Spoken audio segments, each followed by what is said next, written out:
I wanted to start off by saying thank you very much for FFB for having us out. It's absolutely our pleasure to be a national sponsor of Vision Quest.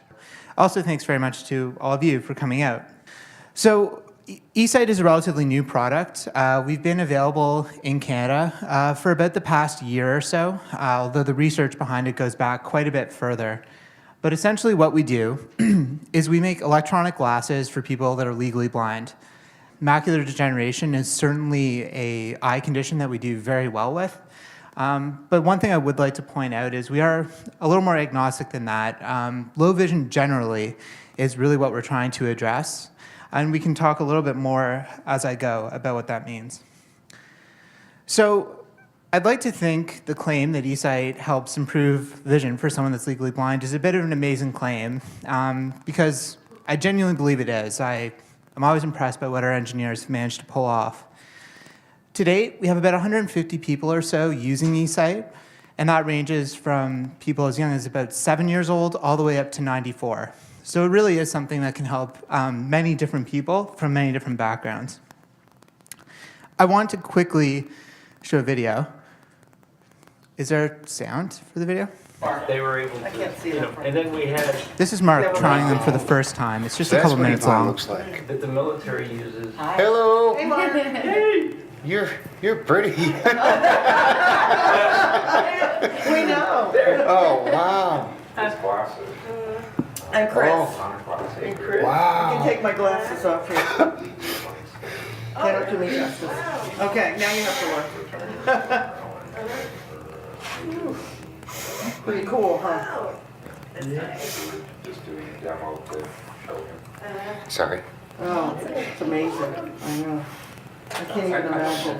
What's it like, Mark? Is this a problem for you for here? Or Oh, no. Pretty cool. Eye-opening. Wow. I've known Tom all these years and never knew what he really looked like. Uh-oh. So that's the verdict, I'm Mark. really old. Sorry, I just wanted to quickly show that. To give you the background, I met Mark a few months ago. He's a veteran down in the US. He's been legally blind for getting on towards 25 years now. He's one of those people that put on eSight for the first time and had an absolute wow moment. The person he tells is pretty in that video is going to be speaking to you in a few minutes, just so everyone's aware. It's really the best thing about working for this company is being a part of those moments because they genuinely happen all the time. That magic moment is often someone coming into our office and trying eSight and seeing their wife or their husband or their kids for, in some cases the first time in many years, sometimes it's for the first time ever. So it's an incredibly magical moment. As I said off the top, we really are addressing a whole host of different disease conditions. I list out a whole bunch of them, and they range from organic disease all the way to traumatic eye injuries as well. For the diseases it works for, we approach 75% success for many of those diseases, AMD being one of them. Really, the only thing we sometimes struggle with is for tunnel vision with very high acuity. Sometimes we aren't able to help those people, but for many, many, many people that are legally blind, eSight is something that can provide a very significant boost to functional vision. In terms of what that looks like in a clinical scale, that sort of ranges from about 20/60, which is basically the limit for where someone can drive, all the way up to about 2500 is where we see the most consistent results. But that being said, we have users with vision as low as 1400, which is very low vision. And when I say they have success, what I really mean is they go from not being able to see faces, not being able to read, to being able to read a book, at the library without the help of a CCTV or other assistive technology. So there are very large improvements in terms of what can be seen, and it's replicated across a whole host of different activities. So it's not just for reading. It's for moving around. Just a couple weeks ago, Yvonne and I played golf together, for instance. So it really does open up new worlds for people. Just to give people an idea of what it's like to use eSight. Typical low vision that we help, this is a very rough approximation of, a center blind spot, which of course reduces contrast and acuity and the rest of what's seen. The first thing people often tell us, and this is very common for macular degeneration, is that center blind spot that occludes so much of the visual field tends to drop away. Those are the words people tend to use. When that happens, they also see the image itself gets brighter and higher contrast. And that's really what allows people to see better. So whereas, with natural eyesight, they might be able to make out a silhouette or a hairline, when they put on eSight, they're actually able to see a whole face. So, what people do with that eyesight really depends on the person. For a lot of people, reading and watching TV are right at the very top of their list. But what we open up is a lot more than that. We have people that take them to plays and sporting events. We have people that travel in them. And as I said earlier, seeing faces is always very special to people. That's let people better access education. It's let them go back to work. It's let them engage socially. I know of one lady who uses it to play bridge, and she now catches her husband when he cheats, which she likes. So, it really is a great door opener for people. As I said, there's really no limit on who gets benefit. Our youngest users are little kids that take them to grade 3, grade 4. We have a whole host of people that take them to work. And we have an older generation that uses them for a whole host of social activities. So how does this technology work? So the first thing we do is in the glasses, there's a high-definition video camera that sits right over the bridge of the person's nose. That camera is capturing a very high-quality image that it is then eventually putting on OLED screens, sort of like little high-definition TVs that sit just in front of the eye. To get that video there, we actually do processing of the image. By processing it, we're able to enhance it, which is really what elicits that greater response from the eye and starts to sort of punch through, if you will, that blind spot. And that's how we do the magnification and the contrast. One of the really key things there is we're not introducing delay, because that would cause nausea for individuals. Instead, we're processing that image in real time, so there's no perceptible delay between the camera and the eye, which lets you move around in it and walk. And then the final feature is the device itself has what we call the bioptic tilt, which means it can tilt out of the way of the eye, so it doesn't actually cut off any vision you have left. So in the case of AMD, most people have peripheral vision, which lets them see the floor, lets them see the walls. You're still able to do all that with eSight, but you're also able to look up into the glasses to see details as well. And that's what lets someone walk around. Because they're able to spot obstacles through the glasses, when they then appear in the peripheral vision, they'll recognize it and they can navigate. The feedback we've had to date has been incredibly positive. I put this particular quote up because David is someone I met with recently. And for him, it's completely changed the way he approaches university. He's gone from having to go to the library, pick the one book he's looked up and take it home and put it under a CCTV and hope it was the right one, to he now walks down the shelves at his local library and just reads books on the spot. So it's really just completely changed the way he thinks about research, the way he plans his days. It's changed the whole orientation of his life. Of course, there's a whole variety of assistive technologies out there, and eSight is a part of that environment. Many of our users are familiar with the various devices, and many of them will continue to use at least some of them. For instance, for mobility, a white cane may or may not still be a part of how that person chooses to navigate. That's something we very much encourage them to sort of investigate as they go. But overall, what people really appreciate about this is they don't have to travel with a bag full of devices that sort of create little islands where they can see. Instead, they just use their eSight to sort of bring the whole world together into a seamless, visual field, if you will. that allows them to interact as they go instead of selectively being able to see. eSight is, however, expensive. It's $15,000. So, this is a very breaking, leading-edge technology, and one of the things we recognize is that $15,000. We don't want cost to be a reason that people couldn't access this and to be able to see. So, because of that, eSight's really committed to connecting people with the right funding sources to do what they need to get eSight.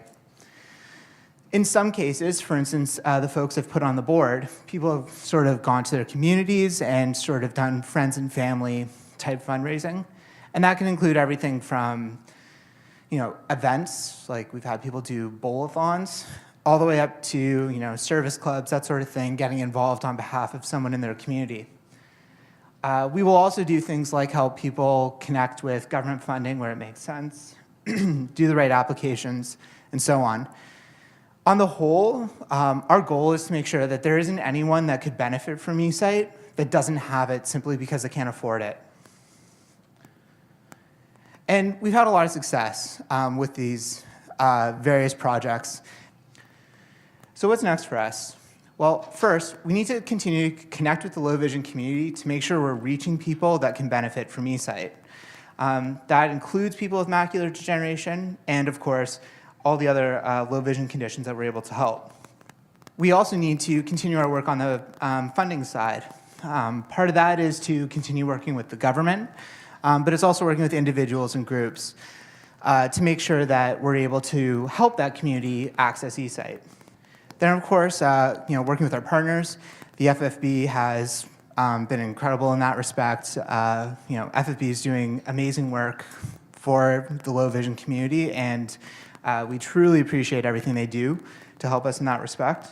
And then, of course, we continue to evolve the technology to make sure that users are getting everything they can out of it.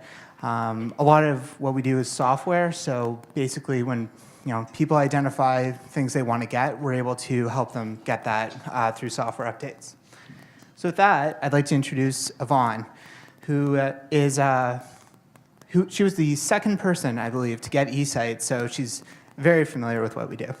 I can take this. So my name is Yvonne Felix, and I'd like to say, first of all, I'm very excited to be here in my home community talking to my fellow Hamiltonians and the surrounding Hamilton, Niagara region. Usually I'm in Toronto or traveling somewhere on behalf of FFB to reach out to the low vision community, so it's very exciting to be here. I feel like I can be a little bit more of myself and everybody will sort of get me, because sometimes I joke around and there's silence. I'm like, ooh, wrong crowd. So I'll talk a little bit about how I guess became visually impaired or started losing my vision. When I was 7 years old, I was hit by a car, and this was in Toronto. I was living in Toronto at the time, and it took about 3 months for them to realize that I was suffering from vision loss and not a brain injury. I couldn't see a television, and when you're a kid, you're learning to read, so it's not something that kind of comes up. If you can't read a word, it's not low vision, it's, you just can't spell.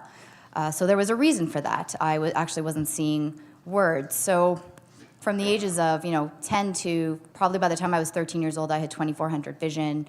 I have something called Stargardt's, which is a juvenile form of macular degeneration.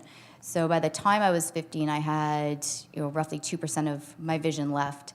I lived in Muskoka at the time, so everything was like a whiteout between October till May. So I stayed indoors a lot. I became involved with the FFB probably when I was in my early 20s. I was looking for, an organization that would give me some kind of hope. Prior to learning about the FFB, I was always told, I received services from CNIB. I had to learn Braille. I was a Braille user. I learned how to use a cane. And I ended up going to the School for the Blind, which were all helpful things. But, sitting in a room with my parents and having my parents and I told that visual arts was not a practical thing for me to become involved with, was slightly crushing.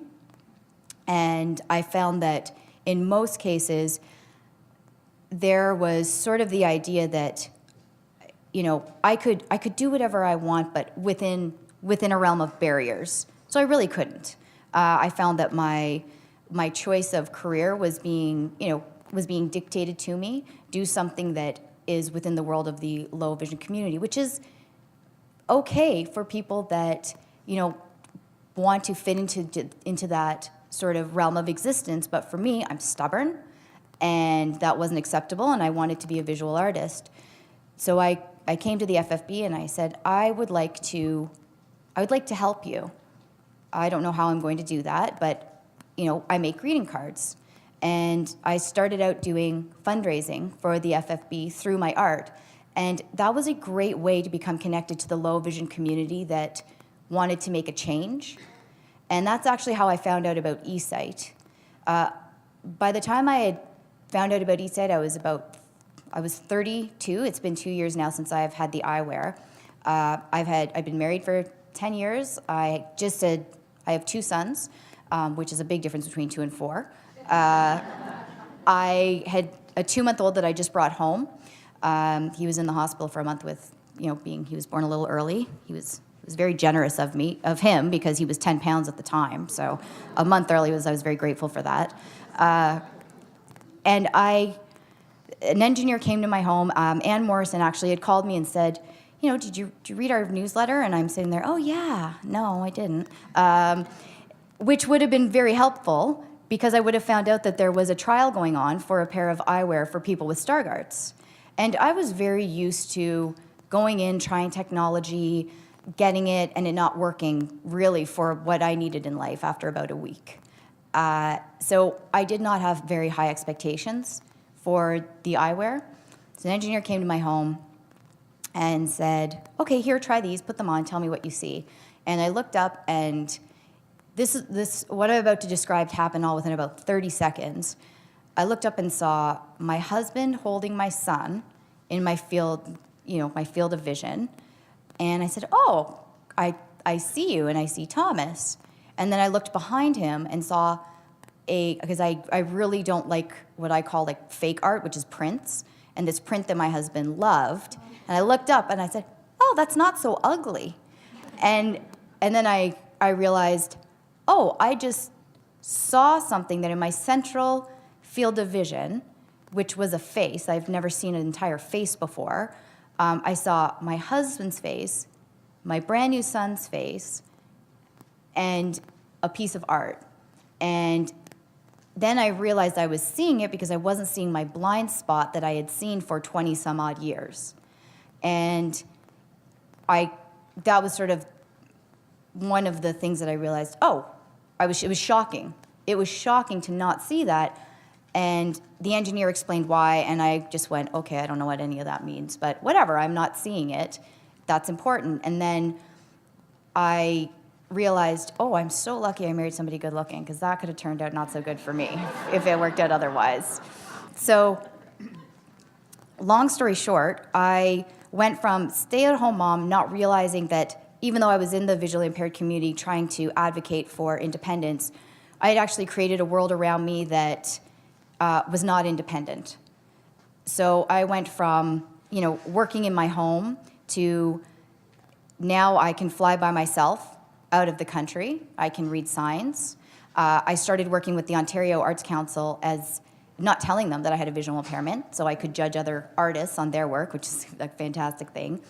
But most importantly, I actually work with eSight now to help people, because I've spent quite some time within the system where I depend on the government for funding to help me. So I know a few tricks of the trade. So I spend a lot of my time now, besides connecting with the low vision community, to help people sort of make their way to find, granting or, pockets of money that are available that you might not know about. So when Taylor says that, we're not leaving anybody behind, I've sort of taken on helping with that because I know how important it is to find something that works for you. Having said that, 20% of the people I work with now at eSight also have a visual impairment, which is really important because it's different when somebody who can see gets up and says, these are going to work for you, compared to somebody who it actually works for. And by no means does that mean that it's going to work for everybody, but for people that want the experience of being independent and being mobile, this is, besides the fact that I get to see my kid's face, I get to be independent and mobile the way I had always planned on being. It also allows me, I'm a monthly donor to FFB. So being back in the workplace allows me the freedom to not only keep fundraising for FFB, but I get to make the choice as to how else I want to help. So being here today, I'm very excited and very happy to meet an even larger population I didn't really know existed beyond who I know in the low vision community.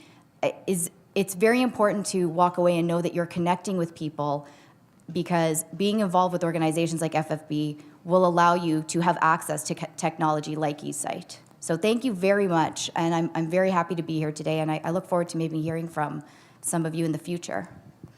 Thank you.